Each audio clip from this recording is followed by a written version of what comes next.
video will examine some of the options we have for saving when we're working within Adobe Photoshop. I'll go to File, New, and create a new document. I'll choose an 800 by 800 pixel square with a resolution of 150. Here you see that square, and I'll paint it yellow. I'll also add a little text.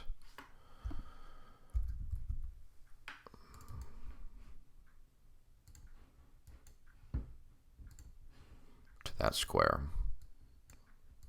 Bring it down here in the center. You can say I have 2 layers. So we'll briefly look at how we would go about saving this document. There really is 2 questions we want to ask ourselves when we go to save.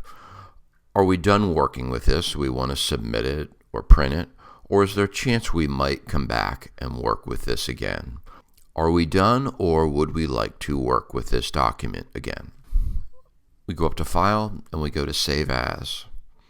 We'll save this as Test 1, and the default, or Photoshop, wants to by nature save this as a .psd or a Photoshop file. A Photoshop file will allow us to go back and edit any aspect that's included in a layer at a later date. If we're not sure if we're done working with a particular document, that's what we would want to do. We would want to save it as a Photoshop or .psd document. As we see over here, we have a background layer and a test layer.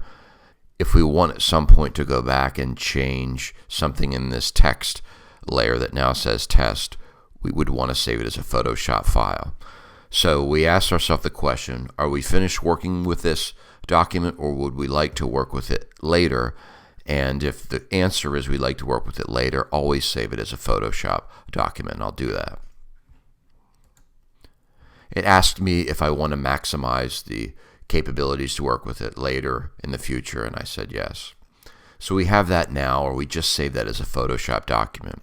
However, there may be occasions when we're done working with a document and we won't need to work with it again. An example of that might be if we worked on an in-class exercise and we're just saving it out to put in a Google Doc for submission or to put on a flash drive for submission.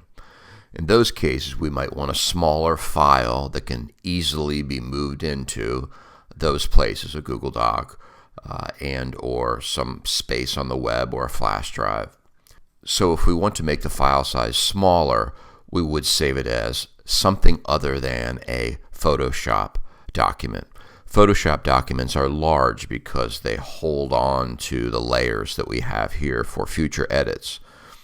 Sometimes we don't want that. We want to be able to share it quickly, in which case we'd go to File, Save As.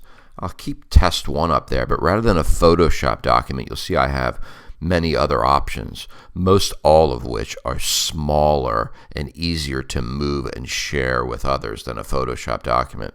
In this case, I'll just choose JPEG or JPEG image. I'll save that out to my folder on my desktop. You'll notice I get prompted with JPEG options. These options allow me to choose the quality of the JPEG. In most cases, we'll always maximize it. If we were very limited on space, we might choose a smaller quality. But for what we'll do, we'll always maximize quality. And if you find that by default your quality is low or medium, you always want to bring it up to maximum. So we would save a JPEG if we wanted to share that with others on the web quickly. Again, that could be in a Google Doc, that could be in an email, that could be on a website. JPEGs are great for that. So I'll click OK. To review, we've looked at how to save documents as Photoshop files that are complex and include layers for future edits. We've looked at how to save Photoshop documents as JPEGs for quick sharing in email or on the web.